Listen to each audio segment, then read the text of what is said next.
কত করে দিবে না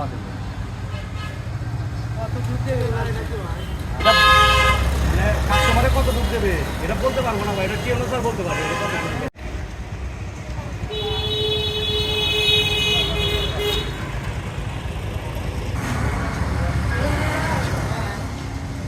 ভাই। তেলের জন্য আসছি, গাড়িতে তেল নাই, যাবো কেমনে এখন? পাম্পে তো এখনো কর্তৃপক্ষের সাথে কথা হয় নাই। কর্তৃপক্ষ কেউ আছেন ভাই? এখন তো এই তেলও দিচ্ছে না কর্তৃপক্ষ, বন্ধ করে তারা আসছে। এখন এই দুর্ভোগ কিভাবে পোহাবো বুঝতেছি না। আপনি দীর্ঘ লাইন ছিল এখানে, সম্ভবত তেল দিচ্ছে না, যার কারণে সবাই চলে গেছে।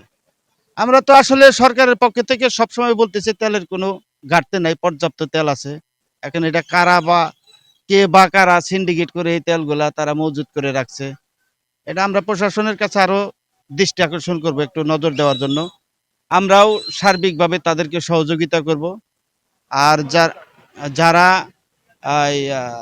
অবৈধভাবে চোরাইভাবে তেল নিচ্ছে তাদেরকে ধরার জন্য প্রশাসনকে দৃষ্টি আকর্ষণ করছি। হ্যাঁ, তেল নিতে আসলাম, এখন দেখি হ্যাঁ তেল কি না থাকলে তো আর দিতে পারবে না, তাই না? তো এখন এখানে যা আসছিল হয়তো বা দিয়ে শেষ করছে। এখন আমি মাত্র আসলাম, এখন দেখি কি বলে। ফেরত দেন কে? ফেরত দেয়, তেল নাই, পাম্পে তেল নাই। আপনারা কোন তেল আছে আর সব জায়গায় এনে তেল নাই। খোলা বাজারে 300 টাকা টিকি পাওয়া যায়। ভাই লোকজন ফেরত যেতেছে, তেল নাই। কালকে যে তেল ছিল কালকে বিকালেই শেষ, সন্ধ্যার আগে শেষ হয়ে গেছে। আজকে আবার তেল আসবে, তারপরে আবার কার্যক্রম শুরু হবে।